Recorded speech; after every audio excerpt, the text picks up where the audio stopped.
Hello friends, ये video बनाया है मैंने उन महिलाओं के लिए जो अभी अभी प्रेग्नेंट हुई हैं। There is lot of joy in the family, सभी बहुत खुश हैं। पर जब आप डॉक्टर के पास विजिट करते हो, डॉक्टर कहते हैं कि आपकी तो हाई रिस्क प्रेगनेंसी है। क्या होती है हाई रिस्क प्रेगनेंसी, किन पेशेंट्स को हम हाई रिस्क मानते हैं, कैसे डायग्नोस होती है, कैसे मैनेज होती है और अल्टीमेट आउटकम नॉर्मल प्रेगनेंसी से क्या डिफरेंट होता है। मैं हूं डॉक्टर ज्योति मिश्रा, गायनेकोलॉजिस्ट प्रैक्टिसिंग इन नोएडा, इंडिया। जब किसी भी प्रेगनेंसी में मदर या बेबी या दोनों की हेल्थ को मेजर रिस्क है, तब उसको हम कहते हैं हाई रिस्क प्रेगनेंसी। ऐसे बहुत से पेशेंट्स हैं जो हमारे पास आते हैं। अगर आपको डॉक्टर ने कहा है कि आपकी प्रेगनेंसी हाई रिस्क है तो घबराना नहीं है, क्योंकि उसको मैनेज करने के भी बहुत से तरीके होते हैं। पहले समझते हैं किन पेशेंट्स को कहा जाता है that there pregnancy is high risk. कुछ कंडीशंस हम पहली विजिट में ही डायग्नोज कर लेते हैं और कुछ कंडीशंस हैं जो ड्यूरिंग प्रेगनेंसी इवॉल्व होती है, then we start calling them as a case of high risk pregnancy. सबसे कॉमन कॉज है extremes of age. Pregnancy less than 17 years या 35 ईयर्स के बाद अगर आप प्रेग्नेंट हो रही हैं पहली बार, तो आपको हम कहेंगे हाई रिस्क प्रेगनेंसी। और कई कॉजेज़ होते हैं, कुछ मेडिकल कंडीशंस जैसे कि आपको हार्ट डिजीज़ है, डायबिटिक हैं, हाइपरटेंसिव हैं, या आपको कुछ रेयर मेडिकल डिसऑर्डर्स जैसे कि प्लेटलेट्स का कम होना, SLE होना, ऑटो इम्यून डिसऑर्डर्स, इस तरह की कंडीशंस है तो आप ऑलरेडी हाई रिस्क कैटेगरी में हैं। अगर प्रेगनेंसी के स्टार्टिंग में आपका हीमोग्लोबिन बहुत लो है, एनीमिक हैं आप, एस्थमेटिक है जिसको डेली इनहेलर्स लेने पड़ते हैं, इस तरह के पेशेंट्स को भी हम हाई रिस्क कहते हैं। ये बात हुई मेडिकल डिसऑर्डर्स की। सर्जिकल हिस्ट्री, अगर पेशेंट का पहले सिजेरियन हो चुका है, खास करके 2 या 3 सिजेरियंस, या आपकी यूट्रस में कोई भी कट लगा है जैसे कि फाइब्रॉइड रिमूवल की सर्जरी, मायोमेक्टमी या एडिनोमायोमेक्टमी, ये सभी केसेस हाई रिस्क हैं क्योंकि इनमें यूट्रस फटने का, रप्चर होने का डर रहता है। प्रीवियस हिस्ट्री, अगर आपका पहला बच्चा कम समय में हो गया था, प्री टर्म डिलीवरी, या आपके बार बार मिसकैरेजेस, अबॉर्शंस हो जाते थे, इन कंडीशंस को भी हम हाई रिस्क प्रेगनेंसी कहते हैं। अगर आपकी प्रेगनेंसी IVF के थ्रू है, उसमें कुछ खास रिस्क फैक्टर्स होते हैं जिनको हमको शुरू से थोड़ा देख के चलना पड़ता है। अब समझते हैं उन कारणों को जो कि प्रेगनेंसी के दौरान डेवलप हो जाते हैं। आप पहले हेल्दी थी पर प्रेगनेंसी में डॉक्टर ने बताया आपकी अनकंट्रोल शुगर हो रही है, या आपका BP बहुत हाई हो रहा है, PAH जिसको कहा जाता है, या आपके लिवर एंजाइम्स बहुत राइज कर रहे हैं, बाइल एसिड जिसको हम कहते हैं कोलेस्टेसिस ऑफ प्रेगनेंसी, बच्चे की ग्रोथ का कम हो जाना, अल्ट्रासाउंड से पता चलता है बेबी को IUGR intra uterine growth retardation है, या आपके यूट्रस में पानी की मात्रा बहुत धीरे धीरे कम होती जा रही है, इन सभी कंडीशंस को हाई रिस्क प्रेगनेंसी कहा जाता है। अगर आपके फर्स्ट ट्राइमेस्टर स्कैन में बच्चे में कोई एबनॉर्मेलिटीज़ मिल रही हैं, उसमें हमको लगता है कि प्रेगनेंसी थोड़ा रिस्क के साथ कंटिन्यू हो सकती है, उसको भी हम हाई रिस्क प्रेगनेंसी कहेंगे। अगर आपके प्लेसेंटा की पोजीशन ऐसी है जैसे कि लो लाइंग, इसको हम कहते हैं प्लेसेंटा प्रीविया, या प्लेसेंटा मसल्स की लेयर में घुस गया, इसको हम कहते हैं प्लेसेंटा एक्रीटा, ये सभी हाई रिस्क प्रेगनेंसीज हैं क्योंकि इसमें आपको डिलीवरी के दौरान ब्लीडिंग होने का बहुत खतरा है।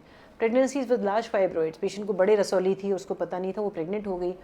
अब ये प्रेगनेंसी कैसे आगे बढ़ेगी, इसमें जो भी कॉम्प्लिकेशंस पॉसिबल हैं वो सभी आपको डॉक्टर समझाएंगे। This is also a high risk pregnancy. कभी कभी कुछ कैंसर्स डायग्नोज होते हैं ड्यूरिंग प्रेगनेंसी चेकअप, जैसे कि कैंसर ऑफ ओवरी या सर्विक्स के माउथ का कैंसर, उसमें भी प्रेगनेंसी को आगे बढ़ाने में हमको काफ़ी सोच समझ के आगे चलना पड़ता है। These are all cases of high risk pregnancy. अगर एक से ज़्यादा बच्चा पेट में है, यानी कि ट्विन्स, ट्रिपलेट्स, इन सभी में प्री टर्म डिलीवरी की, पोस्टपार्टम हैमरेज, इन सभी की संभावनाएं बढ़ जाती हैं। ये भी सब हाई रिस्क प्रेगनेंसी कैटेगरी में आते हैं।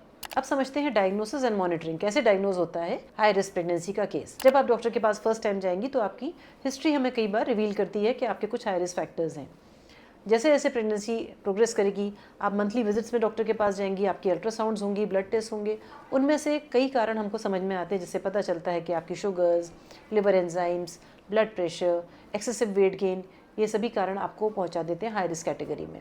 एक्सट्रीम ओबेसिटी भी एक कारण है हाई रिस्क प्रेगनेंसी का। आप कैसे अपना ख्याल रख सकती हैं, डॉक्टर से मंथली विजिट्स या जिस फ्रीक्वेंसी पर उन्होंने आपको बुलाया उनसे मिले, उनकी इंस्ट्रक्शंस को 100% आपको फॉलो करना है। हो सकता है आपकी अल्ट्रासाउंड थोड़ी फ्रीक्वेंटली हों, आपके ब्लड टेस्ट थोड़े ज़्यादा हों। जो general principles of healthy pregnancy हैं जैसे कि न्यूट्रिशियस डाइट खाना, एडिक्वेट रेस्ट लेना, स्ट्रेस फ्री रहना, स्लीप अपनी प्रॉपर करना, हल्की एक्सरसाइज करना, ये सब आपको ज़रूर फॉलो करने हैं अगर आपकी हाई रिस्क प्रेगनेंसी है। इन केसेस को कैसे मैनेज किया जाता है, तो लेट अस अंडरस्टैंड कि डिलीवरी के टाइम आप क्या एक्सपेक्ट करें। अगर आपकी uncontrol sugar, uncontrol high blood pressure, bile acids बहुत बढ़ रहे हैं, बेबी की ग्रोथ नहीं हो रही है, इन सभी कंडीशन में हमको बिफोर टाइम भी डिलीवरी करनी पड़ सकती है। पर सभी डॉक्टर्स कोशिश करते हैं कि हम एज ऑफ मेच्योरिटी तक किसी तरह पहुंच जाएं। 28 वीक्स के बाद सर्वाइवल है। अगर हम 34-36 वीक्स तक पहुंच सकते हैं तो बहुत अच्छा है। जहाँ फैक्टर्स कंट्रोल हो जाते हैं हम आपको आगे 37-38 वीक्स तक भी ले जाते हैं। पर इन सभी केसेस में हमको बहुत ही क्लोजली आपको मॉनिटर करना पड़ता है, पर ये डिसीजन हमको केस स्पेसिफिक लेना पड़ता है। अगर किसी के एमनियोटिक फ्लूइड की मात्रा 18-20 वीक्स से बहुत कम हो गई है, उसको 28 वीक्स तक पहुँच पाना बहुत मुश्किल है। अगर यूट्रस का माउथ पहले ही बहुत शॉर्ट हो गया है, उसको भी आगे ले जाना मुश्किल है। ऐसे में एक स्टिच लगाना पड़ता है ड्यूरिंग प्रेगनेंसी, इसको हम सर्वाइकल एन्सेफलाज कहते हैं। ऐसी जो मैंने बहुत सारी कंडीशंस बताई, उनमें हमको स्पेसिफिक ट्रीटमेंट देना पड़ता है पर्टेनिंग टू योर प्रॉब्लम। कई बार सिजेरियंस के पेशेंट्स इंसिस्ट करते हैं कि हमको नॉर्मल डिलीवरी चाहिए इस बार। उनको हम पहले से ही बता के रखते हैं कि आपके केस में कुछ खास प्रॉब्लम्स आ सकती हैं, रप्चर ऑफ यूट्रस भी हो सकता है, हमारा बेबी भी लॉस्ट हो सकता है। बट स्टिल अगर ये पेशेंट इंसिस्ट करते हैं तो हम VBAC vaginal birth after caesarean की स्पेशल कंसल्ट लेके रखते हैं और उनसे of course we take care of every possible complication. पर सिजेरियन के बाद वेजाइनल डिलीवरी कराने में बहुत सी प्रॉब्लम्स आ सकती हैं, इसको भी हम हाई रिस्क प्रेगनेंसी कहते हैं। अकॉर्डिंगली पेशेंट को काउंसिल करते हैं, फिर भी पेशेंट इंसिस्ट करे तो उसको हम मैनेज करते हैं। क्या कॉम्प्लिकेशंस हो सकते हैं हाई रिस्क प्रेगनेंसी के? ड्यूरिंग डिलीवरी अगर हम general as a blanket rule कहें, ये सभी पेशेंट्स का समय से पहले डिलीवरी होना, बच्चे का प्री टर्म डिलीवर हो जाना, बच्चे का NICU में स्टे बढ़ जाना, need of blood and blood product transfusion, need for ICU stay. इसलिए अगर आपकी प्रेगनेंसी हाई रिस्क है तो आपको कोई टर्शरी केयर सेंटर ढूंढना चाहिए जहाँ पे blood bank, ICU, cross speciality मतलब कि बाकी स्पेशलिस्ट जैसे कि यूरोलॉजिस्ट, गैस्ट्रोएंटरोलॉजिस्ट, ये सभी सुविधाएं भी हों जिनसे हम क्रॉस रेफरेंसेस करा सकें और ज़रूरत के समय पर उनकी हेल्प ले सकें। मेरा टेक होम मैसेज आपके लिए जो है दैट इज़, जब आप प्लान करते हैं definitely go for a pre conception counselling with your doctor. उनसे समझे कि आपकी अभी बॉडी हेल्दी है कि नहीं बेबी को कंसीव करने के लिए। अगर आपने कंसीव कर लिया और आपको कुछ अनकंट्रोल फैक्टर्स थे तो don't terminate the pregnancy. Doctors आपको हैंडल करेंगे और आपकी स्पेसिफिक सिचुएशन का ट्रीटमेंट सही तरीके से करेंगे। अगर आपको मेरा वीडियो पसंद आया है तो please like and share it and keep on watching more videos. Subscribe to my channel for more tips on women's health. Thank you.